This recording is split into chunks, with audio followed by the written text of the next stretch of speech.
उसके बाद भी हम नहीं रुके, फंक्शनों में हमें बुलावा आया शुरू हुआ और ऐसी ऐसी जगहों में हम गए जहां पर शायद हम कभी नहीं जाते। परतवाड़ा से लेकर आसाम, गुवाहाटी से लेकर जम्मू कश्मीर से लेकर नॉर्थ ईस्ट वेस्ट सब जगह पर हमको बुलावा आता था और मोस्टली हम साथ में रहते थे। उसमें गूफी पेंटल ज्यादा अक्सर मेरे साथ में रहा करता था।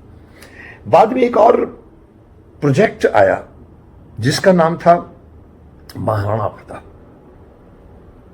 उसकी भी कहानी थोड़ी इंटरेस्टिंग ये है कि गूफी पेंटल ने मुझे फोन किया, Mukesh I am directing a serial Mahabharat अपना महाराणा प्रताप। मैंने कहा वेरी गुड, तो can you do role for me? मैंने कहा what role for you?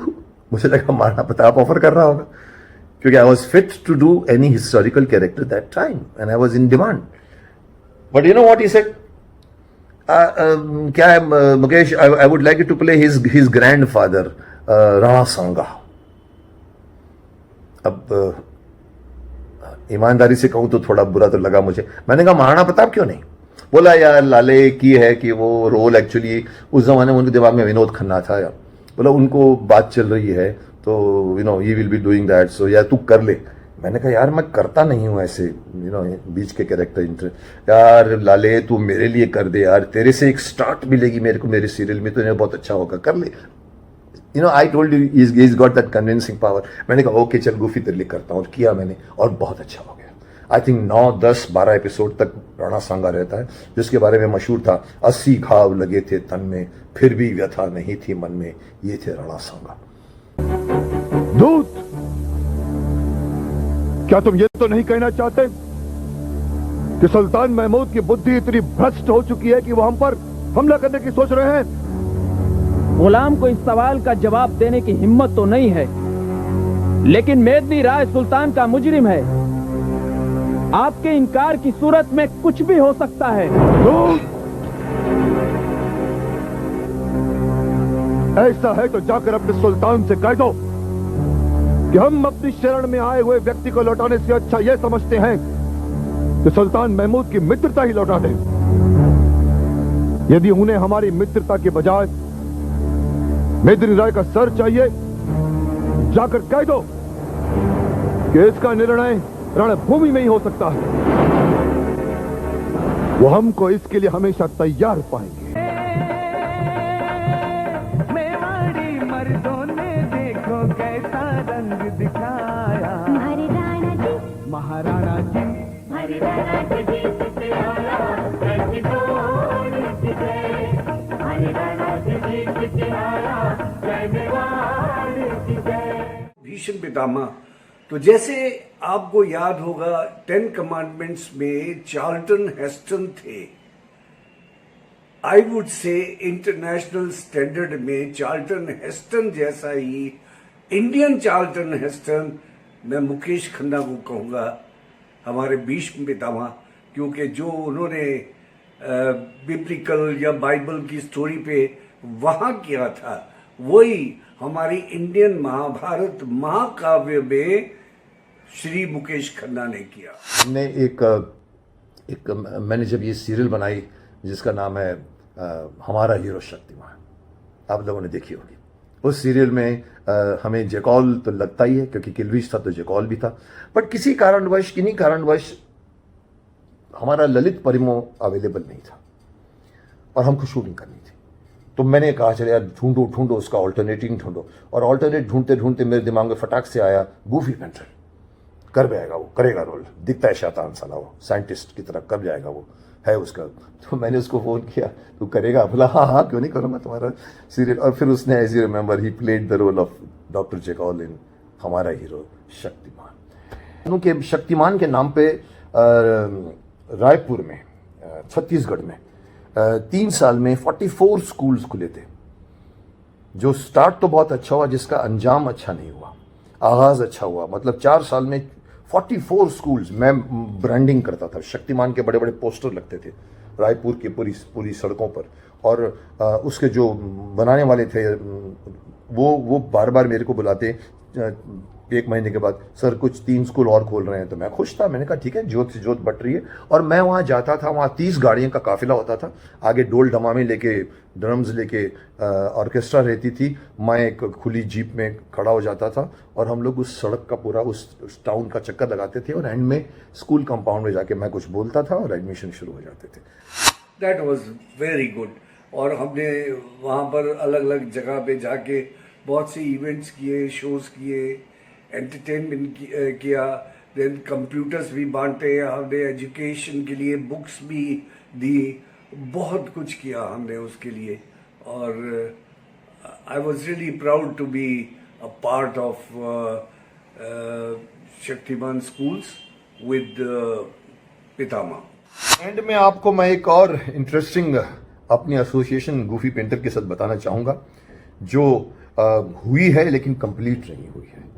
Interesting इसलिए है कि ये हम एक ऐसे प्रोजेक्ट पे काम कर रहे थे, और वो भी आज से 10 साल पहले शायद। हमने एक सीरियल का प्लान किया था बड़े लेवल पर, जिसका नाम रखा था हमने लाला जी द लायन ऑफ कश्मीर, जिसे गूफी पेंटर डायरेक्ट कर रहे थे, और I think Ashwin Kaushal writer है जो लिख रहे थे। वो कश्मीर के इश्यू पर था, बहुत ही ज्वलंत इश्यू पर था कि कैसे, क्यों, कहां से पंडित लोगों को भगा दिया गया वहां से, क्यों भागे वहां से, उनकी अपनी जमीन, उनकी अपनी जगह वहां से निकाल के अपने ही देश में उन्हें शरणार्थी बना दिया गया। तो the question was very big question कि अपने ही मुल्क में, अपने ही देश में, अपने ही देशवासी शरणार्थी क्यों, बेघर क्यों, नोमैड्स क्यों, बंजारे क्यों, अपने वतन में उनको जगह ना मिले, उनको खदेड़ के निकाल दिया जाए, और वो बेचारे शरणार्थियों की तरह जम्मू में बैठे हैं, उनका क्या, क्यों? ये बहुत बड़ा क्वेश्चन हमने इस फिल्म में उठाया था। तो उसके बीच में एक कैरेक्टर है लाला जी, जो एंड तक खड़ा रहता है कि मैं नहीं जाऊंगा, मैं क्यों जाऊंगा, और पूरी कहानी उसके ऊपर बेस्ड थी। और बहुत मेहनत की Gufi Paintal as director and Ashwin Kaushal as writer. और साथ में एक और छोटा सा इंटरेस्टिंग पहलू भी डाल दूं बीच में, मैं फकीर नबी, जिसको आप जानते हैं, जिसने कपाला का रोल किया था, वो इनके साथ बैठता था स्टोरी में। 1 साल तक मेरे ऑफिस में बैठकर उन्होंने पूरी स्क्रिप्ट तैयार की, इतनी मोटी बाउंड स्क्रिप्ट, बहुत ब्यूटीफुल बनी थी, जिसमें हम बड़े बड़े कलाकार भी लेने वाले थे। ऑफकोर्स मैं शायद लाला जी का रोल करने वाला था, last man standing. Goofy Paintal का वो काफ़ी उनको अच्छा लगता था, मुझे भी अच्छा लगा वो सब्जेक्ट। वो कैसे फाइट करता है, पाकिस्तान तक उसको लेके जाते हैं जेल में।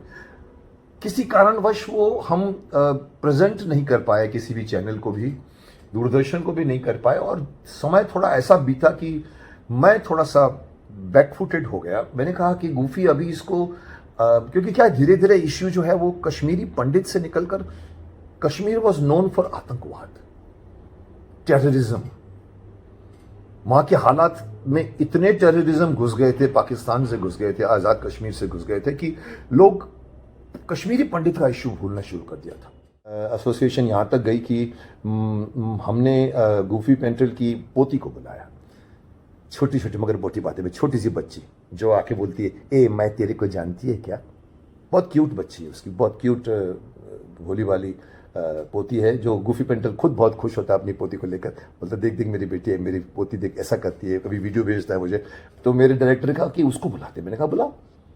तो उसने तो रोल किया, उसके साथ में उसके पापा ने भी, जो गूफी पेंटल का लड़का है, उसने भी वो रोल किया उसमें इनफैक्ट दो टॉपिक्स या 3 टॉपिक्स में उसने काम किया। So this is our journey Goofy Paintal with you, and it shall remain forever. In fact, the coincidence is this: the day I took my vaccination, after 4 or 5 days, you took your vaccination.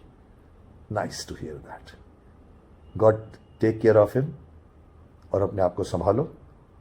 I wish the whole India corona मुक्त India.